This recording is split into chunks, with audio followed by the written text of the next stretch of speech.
Hello. Hi. Good morning. Welcome to the last week of December and the last week of 2021. It's hard to believe how swiftly this year has gone by in some ways, and in other ways, this year has been so spacious. I hope everyone had a great weekend, whatever you did, whether you were celebrating Christmas or not. And I hope everyone rested. I did some reading and I did some writing.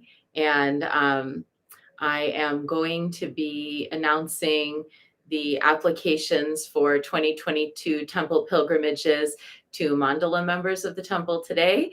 And then the applications will go live for the general public on January 1st. I'm really excited about that. So far this year, I discovered that I've written 271 articles or lessons in the Goddess Temple app. 271. Some of them are just one page, short little bits, but some of them are multiple pages, 4 to 6 pages. What this functionally means is that by the end, I still have 1, 2, 3, like maybe 3 or 4 more things to post by the end of this week. Yeah, 271. That's across all my lessons and classes and the goddess and guides and the priestess maxims, 271 articles. And so I have a few more to do this week.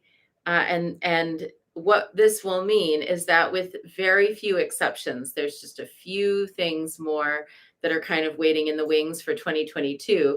But what this will functionally mean is that my entire body of work over the past 10 years or so is now all in the Goddess Temple app and available for if you take classes or for membership, or some of it's available for free. Yeah, feeling pretty good about that. And looking forward to what this means, which is that then I've got room on my dance card for 2022 to write some new work. I already know that in 2022, I plan to add some more articles about ancestresses of the temple. For example, the crystal maven Melody, who passed from COVID in Italy in December 2019 before they knew what COVID was, and others who have Jade River, founder of the Reformed Congregation of the Goddess International, which over its 30 years or more of history now has given so many women amazing high-level priestess education. So I'll be writing some profiles of ancestresses in 2022. I'll probably be adding some more little touches here and there. And then I have some new material for a class that I'm teaching that I'm doing for the first time in several years in 2022, which is called Raise the Temple. It is a year-long class with one lesson and one video a month, kind of a light for me. Usually I do 3 lessons and a video per month, but one lesson and one video per month because it's very self-directed. And this is a class about how to create and sustain a goddess temple or a temple of any sort. It might not be a goddess temple. It might be a temple to a different being, or it might be a temple to a set of principles and unity. So I am very excited about all that. And I will be later this week publishing in the Goddess Temple app a little year in review so that you can all see everything that we did this year, the classes that we taught, the articles that were written, the fundraising we did for our Priestess Scholarship Fund, and other data, as well as the complete schedule at a glance and detailed event information for 2022 for our full moons, dark moons, Order of the Black Madonna, crystal visions, and tea and tarot. So join me in celebrating this week, bringing to the end a wonderful, productive year, despite all the different obstacles and challenges, and those have been many for many of us, I know. We still ended up with a really productive year in the temple. So now we're also in our last week of devotion for the year for the Dear Mother. So let's light up this wonderful candle. I get the candles that I burn in my burning bowl from Infinity Coven. Priestess Zia, her company, she makes these. And they're so great. They smell heavenly and they burn beautifully. And so hoping that this geranium candle that I've got going on here is going to be a good one for this week.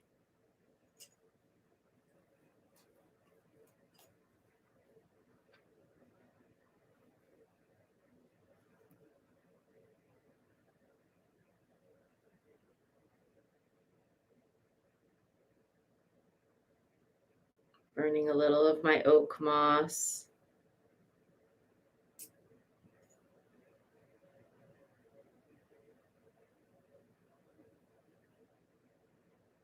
There is a silent stillness all around you. We float together high above the mountain. You and I are one. There is a silent stillness all around you. We float together high above the mountain. You and I are one. There is a silent stillness all around you. We float together high above the mountain. You and I are one. You and I are one. You and I are one.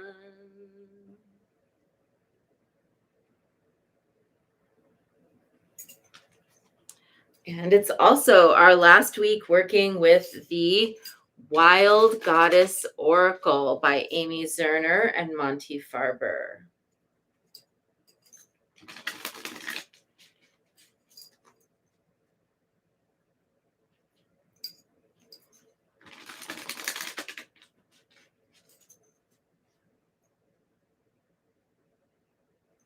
On Friday, our divination was the grace, and I hope everyone had a graceful weekend. Today, our divination is the detective. Look past the veil of illusion that someone is trying to pull over your eyes. That someone could be you, so examine your assumptions.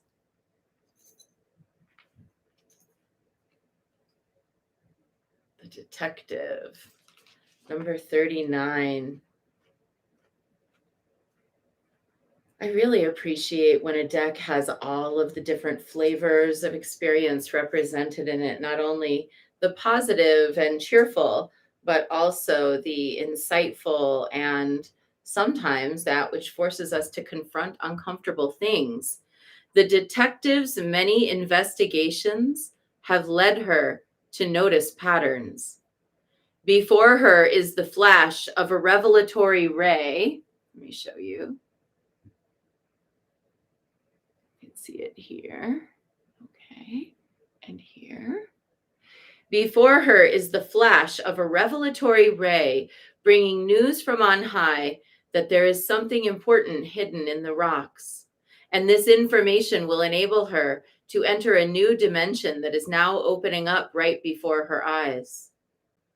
The appearance of the detective in your reading is an indication that you should look past the veil of illusion that someone is trying to pull over your eyes. That someone could be you, so examine your beliefs and your assumptions too, as if you were an interrogator trying to solve a puzzle and find out the truth from a reluctant witness. Be on the lookout. The clues are there, but they're not obvious. Power struggles and sexual matters also fall under the detective's purview. So either or both may be a factor in the present situation. Trust no one. Trust no one, Mr. Mulder.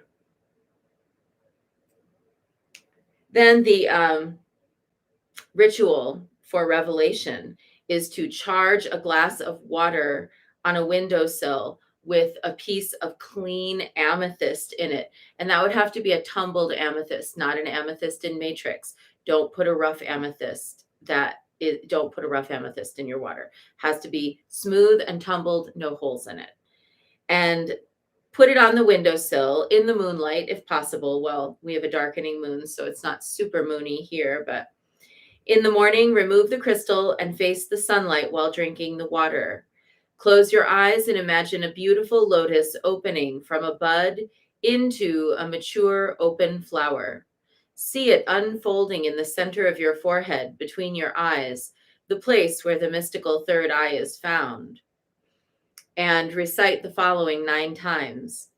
Unveil my eye and let me see, reveal what has eluded me. Unveil my eye and let me see, reveal what has eluded me. Very powerful ritual. Interesting choice of amethyst for that, but I see it as a third eye opening stone.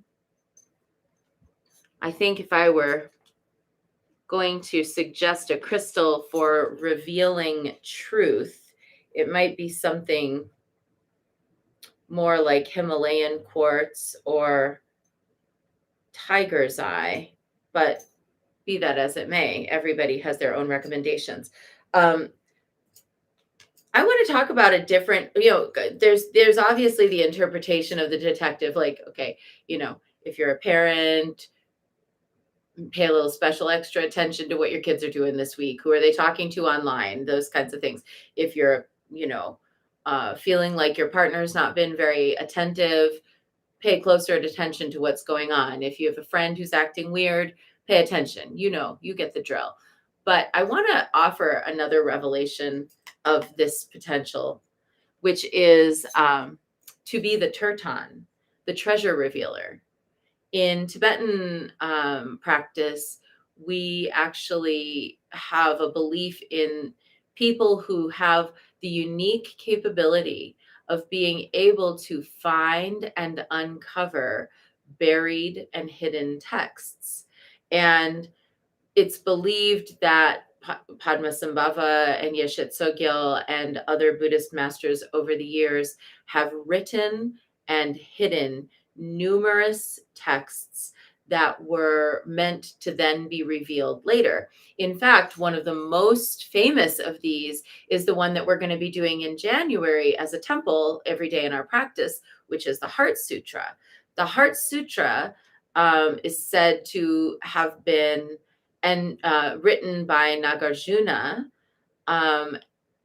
or revealed because Nagarjuna got it from the realm, or I'm trying to think now if it's got it from the realm or gave it to the realm of the Nagas, the serpent spirits, the serpent land and water spirits, who took care of it and hid it until humanity was ready for it.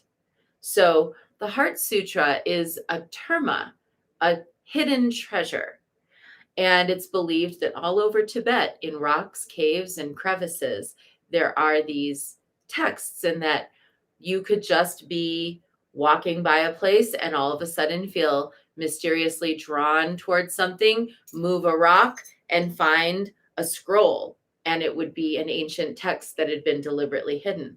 But this idea of terma, although in this particular form is unique to Tibetan Buddhism, the idea of a revealed treasure or a revealed text coming into being is certainly not limited to Tibetan Buddhism.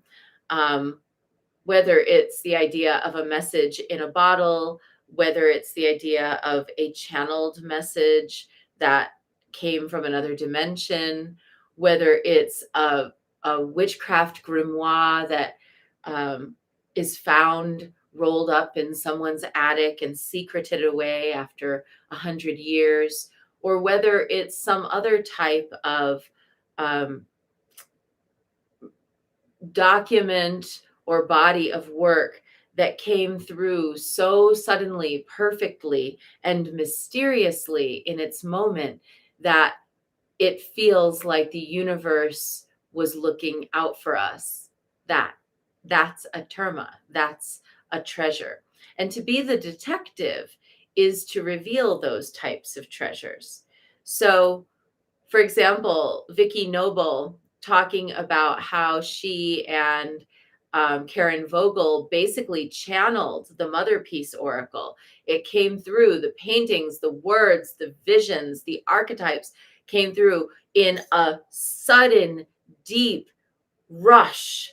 And Vicky Noble has spoken over time, she's a Tibetan Buddhist also, about how she felt that that was a terma in a way that was sort of passed through her into the world. And I know that there are many such channeled writings out there that are beneficial and helpful. And you can usually tell the difference between someone who's genuinely channeling a true message and someone who's kind of just trying to like get themselves famous, because a true message comes through and it is almost universal. It would appeal to and apply to almost everyone.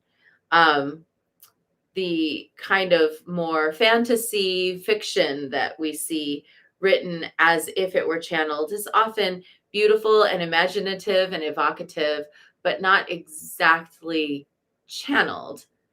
It's maybe channeled from the person's singular imagination, but it's not actually transmitted. And there are ways of knowing. So maybe part of being the detective today for us is to discern the difference between what is the genuine material that's been passed down and passed through so that all of humanity can benefit versus, what are the pleasant and fun fictions that stimulate the imagination and help us dream of a better world for sure. So, being the detective in our own lives today, looking around without suspiciousness, but with deep awareness of what's going on and recognizing if there are patterns or um, other types of information that are waiting for our attention. That's our short bit for today, if that's what you were here for. And otherwise, let's dive into Guanyin practice. I am happy to report that Guanyin's millionaires have accumulated 494,000 recitations of Guanyin's mantras since November 2nd, 2020. And we are going to make our goal of passing over that 500,000 mark by New Year's. I am absolutely delighted and feel very humbled and privileged that everybody is giving so much good energy and effort to this practice. Thank you. Thank you. Okay, 3 prostrations before the shrine.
And let's take refuge.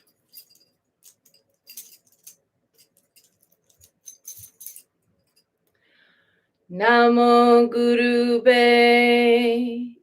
I take refuge in the inner teacher. Namo Buddhaye. I take refuge in the great mother of compassion. Namo Dharmaye. I take refuge in the wisdom of the ages. Namo Sanghaye. I take refuge in the community of practitioners. And let's set our intention, a person, place, situation, or circumstance that will benefit from today's practice. And today, let's hold anybody who felt lonely or sad or experienced a loss over the past weekend.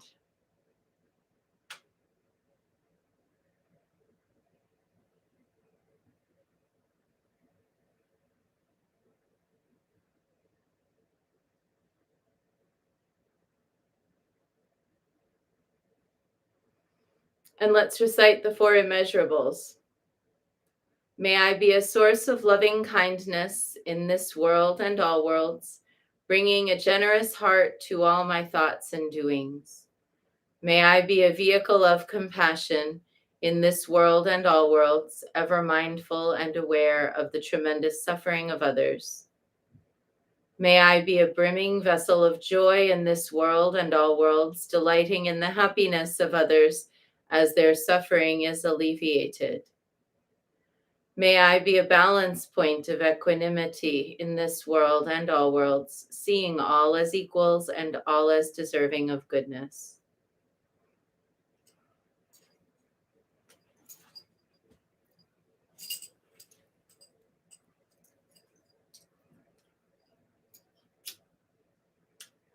I light this candle as a symbol of the enlightening Dharma way. May it shine brightly for the benefit of all beings.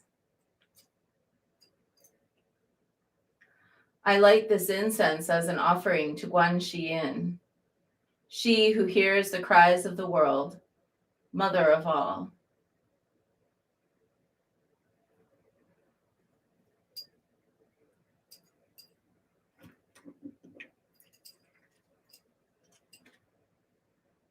Omahum.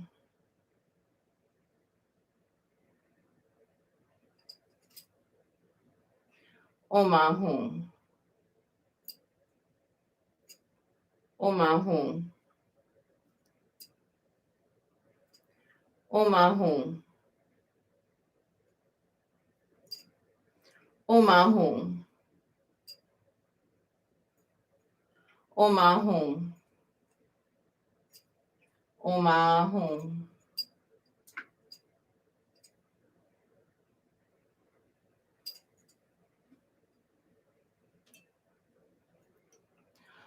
Omahum. Omahum. Omahum. Omahum. Omahum. Omahum. Omahum.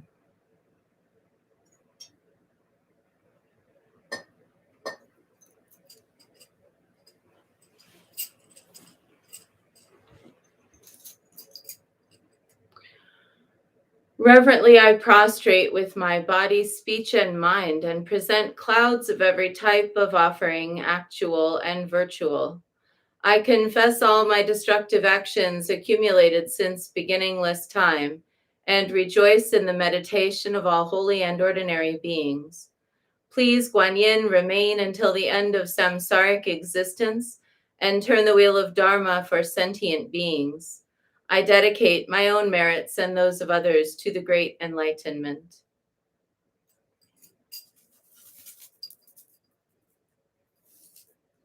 108 recitations of Namo Guanxin Pusa, calling upon the compassionate one who reveals everything to us that we are meant to see. Namo Quan Shi Yin Pusa, Namo Quan Shi Yin Pusa, Namo Quan Shi Yin Pusa, Namo Quan Shi Yin Pusa, Namo Quan Shi Yin Pusa, Namo Quan Shi Yin Pusa, Namo Quan Shi Yin Pusa, Namo Quan Shi Yin Pusa. Namo Quan Shi Yin Pusa, Namo Quan Shi Yin Pusa, Namo Quan Shi Yin Pusa, Namo Quan Shi Yin Pusa, Namo Quan Shi Yin Pusa, Namo Quan Shi Yin Pusa, Namo Quan Shi Yin Pusa, Namo Quan Shi Yin Pusa. Namo Quan Shi Yin Pusa, Namo Quan Shi Yin Pusa, Namo Quan Shi Yin Pusa, Namo Quan Shi Yin Pusa, Namo Quan Shi Yin Pusa, Namo Quan Shi Yin Pusa, Namo Quan Shi Yin Pusa, Namo Quan Shi Yin Pusa. Namo Quan Shi Yin Pusa, Namo Quan Shi Yin Pusa, Namo Quan Shi Yin Pusa, Namo Quan Shi Yin Pusa, Namo Quan Shi Yin Pusa, Namo Quan Shi Yin Pusa, Namo Quan Shi Yin Pusa, Namo Quan Shi Yin Pusa. Namo Quan Shi Yin Pusa, Namo Quan Shi Yin Pusa, Namo Quan Shi Yin Pusa, Namo Quan Shi Yin Pusa, Namo Quan Shi Yin Pusa, Namo Quan Shi Yin Pusa, Namo Quan Shi Yin Pusa, Namo Quan Shi Yin Pusa. Namo Quan Shi Yin Pusa, Namo Quan Shi Yin Pusa, Namo Quan Shi Yin Pusa, Namo Quan Shi Yin Pusa, Namo Quan Shi Yin Pusa, Namo Quan Shi Yin Pusa, Namo Quan Shi Yin Pusa, Namo Quan Shi Yin Pusa. Namo Quan Shi Yin Pusa, Namo Quan Shi Yin Pusa, Namo Quan Shi Yin Pusa, Namo Quan Shi Yin Pusa, Namo Quan Shi Yin Pusa, Namo Quan Shi Yin Pusa, Namo Quan Shi Yin Pusa, Namo Quan Shi Yin Pusa, Namo Quan Shi Yin Pusa, Namo Quan Shi Yin Pusa, Namo Quan Shi Yin Pusa, Namo Quan Shi Yin Pusa. Namo Quan Shi Yin Pusa, Namo Quan Shi Yin Pusa, Namo Quan Shi Yin Pusa, Namo Quan Shi Yin Pusa, Namo Quan Shi Yin Pusa, Namo Quan Shi Yin Pusa, Namo Quan Shi Yin Pusa, Namo Quan Shi Yin Pusa, Namo Quan Shi Yin Pusa, Namo Quan Shi Yin Pusa, Namo Quan Shi Yin Pusa, Namo Quan Shi Yin Pusa, Namo Quan Shi Yin Pusa, Namo Quan Shi Yin Pusa, Namo Quan Shi Yin Pusa, Namo Quan Shi Yin Pusa, Namo Quan Shi Yin Pusa, Namo Quan Shi Yin Pusa, Namo Quan Shi Yin Pusa,